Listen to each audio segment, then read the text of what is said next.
আজ আমি ঢ্যাঁড়স অন্যরকম করে বানাচ্ছি। অনেক রকম তো খাওয়া হয়, আজকের এমনি করে বানাচ্ছি। দেখো, কড়াই বসিয়ে দিলাম। কড়াই বসিয়ে তেল দিয়ে দিয়েছি, সর্ষের তেল দিয়ে একটু লবণ আর একটু হলুদ দিয়ে দিলাম।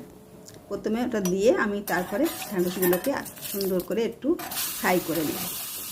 ফ্রাই করে নিলে ওর কাঁচা গন্ধটাও কেটে যায়, যেটা আর কি হরহরে ভাব থাকে সেই ভাবটাও কেটে যাবে, সুন্দর আর কি টেস্ট আসবে। এমনি করে বানাবে, সত্যিই ভালো লাগবে খেতে। একটু চাপা দিয়ে দিয়ে বানিয়েছি।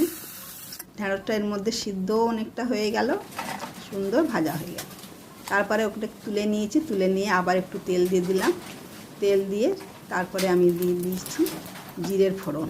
জিরের ফোড়নটা দিয়ে একটু ভাজা গন্ধ বেরোনোর পরে দিয়ে দিচ্ছি পেঁয়াজগুলো আমি একটু টুকরো টুকরো করে কেটেছি। দুটো পেঁয়াজ নিয়েছিলাম মাঝারি সাইজে, টুকরো করে কেটেছি। কেটে আমি ওটাকে আবার কিছুক্ষণ ভাজা করে নিচ্ছি। ভাজা করে নিয়ে তারপরে একটু দিয়ে দিলাম আদা রসুন বাটা, দিয়ে ওটাকে আবার কিছুক্ষণ ভাজতে হবে। কিছুক্ষণ ভেজে আমি নিয়ে নিচ্ছি। ভেজে নিয়ে কাঁচা গন্ধটা কেটে গেল, সুন্দর একটা গন্ধ বের হয়েছে, ভাজা গন্ধ। তারপরে আমি দিয়ে দিলাম একটু জিরের গুঁড়ো আর একটু হলুদ গুঁড়ো। তার মশলা আমার বেশি কিছু না, এই মশলা দিয়েই আমার হয়ে যাবে। এই রান্নাটা এমনি করে বানাও, সত্যিই ভালো লাগবে খেতে, আর টেস্টটা অন্যরকমই হয়ে যায়। এটাকে আবার কিছুক্ষণ কষিয়ে নিতে হবে। নেওয়ার পরেই আমি দিয়ে দিচ্ছি একটা টমেটো নিয়েছি।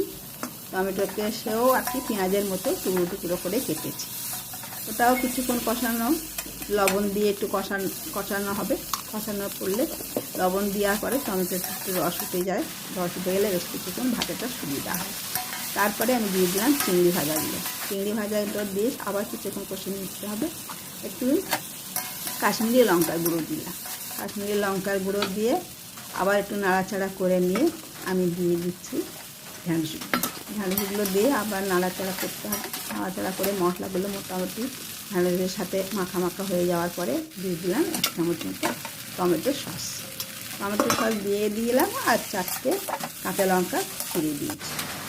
দিয়ে এমনি করে বানিয়ে খেয়ে দেখো, খুবই সুন্দর লাগবে। রুটি পরোটা গরম ভাত দিয়ে যেভাবে খাও খুবই দারুণ হয়। এমনি করে বানাও, সবাইকে শেয়ার করো। কেমন হলো কমেন্ট করে জানিও, কিন্তু লবণটা অবশ্যই দেখে নিও, কেননা লবণ বেশি হলে আবার টেস্টটা ডিস্টার্ব হয়ে যাবে। এবার আমার পুরো তরকারি রেডি। এবার আমি পরিবেশন করার জন্য দিয়ে দিলাম। আর ভালো লাগলে শেয়ার আর সাবস্ক্রাইব করে দিও, পাশে থেকো।